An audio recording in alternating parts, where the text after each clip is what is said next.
Olá! Hoje a gente vai mergulhar num ponto bem técnico da cardiologia, né? A relação entre certos distúrbios de ritmo no infarto e qual artéria coronária está por trás disso. Vamos focar nos bloqueios atrioventriculares, os BAVs, mais especificamente os de baixo grau, tipo o BAV de primeiro grau e o MOBITS tipo 1, de segundo grau. Isso. E o ponto-chave, para começar, é que esses bloqueios de baixo grau, como o MOBITS 1, geralmente significam uma falha na condução elétrica que acontece ali dentro do nó atrioventricular. O 9 é mesmo. Entendi. Dentro do 9. Exato. A falha está localizada ali. Certo. Então, a pergunta é: se a gente identifica um bloqueio MOBITS tipo 1 durante um infarto agudo, um IAM, isso ajuda a gente a saber qual artéria coronária está mais provavelmente obstruída? Ajuda e muito.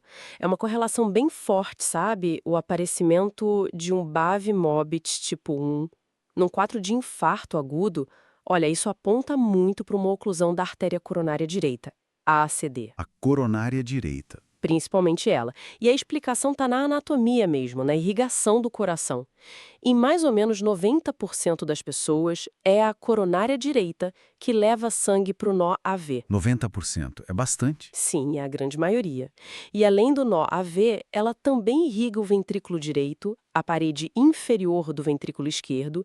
Então, quando essa artéria entope, né, o fluxo para o nó AV pode ficar comprometido. Aí vem a isquemia e, como consequência, essa falha na condução que a gente vê como MOBIT 1 ou BAV de primeiro grau. Faz todo sentido. A irrigação direta do nó AV pela ACD explica isso. E é comum também ter bradicardia sinusal junto, uma frequência mais baixa. Isso reforçaria a suspeita da ACD, né? Reforçaria sim, com certeza, porque a ACD também, na maioria das pessoas, algo como 60%, também irriga o nó sinoatrial. Ah, o marcapasso natural. Exatamente, o marcapasso primário. Então, se a ACD está obstruída, pode afetar os dois nós. Aí você pode ter o BAV de baixo grau e a bradicardia sinusal juntos. Isso fortalece bastante a hipótese clínica da ACD. Ok, entendi a lógica para a coronária direita, mas e se for a outra artéria importante ali na frente, a descendente anterior esquerda, a famosa ADA? O padrão de bloqueio seria diferente? Muda sim. E é uma diferença importante. A ADA, ela desce pela parede anterior do ventrículo esquerdo, né? E o ponto crucial é que ela irriga as estruturas de condução que estão abaixo do nó AV. Abaixo, tipo o quê? Tipo os ramos do feixe de His, o ramo direito, o ramo esquerdo, às vezes até o próprio feixe de His. Como ela não costuma irrigar o nó AV diretamente na maioria das pessoas, a oclusão da DA não vai causar tipicamente esses bloqueios de baixo grau como o MOBITC1. Certo. Pelo contrário, a isquemia nessa região mais abaixo pode levar a bloqueios AV de alto grau. Alto grau. Isso, tipo o MOBITS tipo 2, ou até o bloqueio AV total, o BAVIT, de terceiro grau. E esses bloqueios acontecem abaixo do nó AV, são chamados infranodais. E essa diferença é bem relevante clinicamente, sabe? Porque esses bloqueios infranodais, MOBITS 2 e BAVIT, costumam ser mais instáveis. Respondem menos a medicamentos, como atropina, e muitas vezes indicam a necessidade de um marcapasso. Sinalizam um dano mais extenso ali no sistema principal de condução. Entendi. Então, a localização da falha é tudo, né?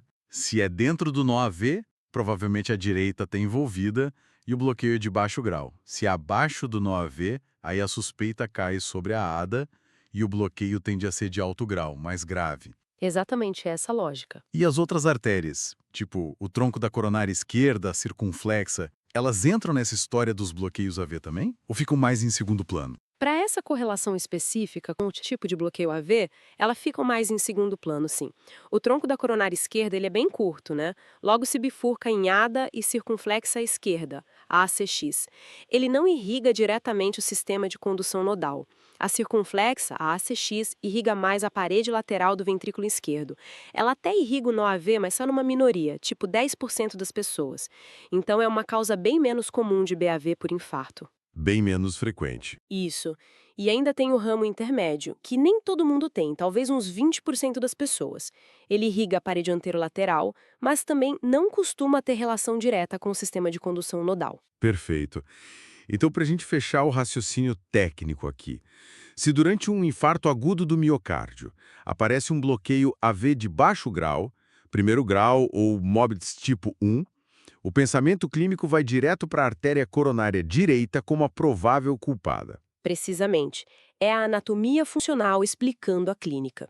A ACD irriga o nó AV na maioria esmagadora dos casos, e é ali no nó AV que acontece a falha nos bloqueios de baixo grau. Já os bloqueios de alto grau, Mobitis 2 e BAVT infranodal, apontam para a descendente anterior esquerda, porque ela irriga as estruturas de condução abaixo do nó. Reconhecer essa ligação entre a anatomia vascular e a manifestação elétrica é, sem dúvida, uma ferramenta diagnóstica muito valiosa no manejo inicial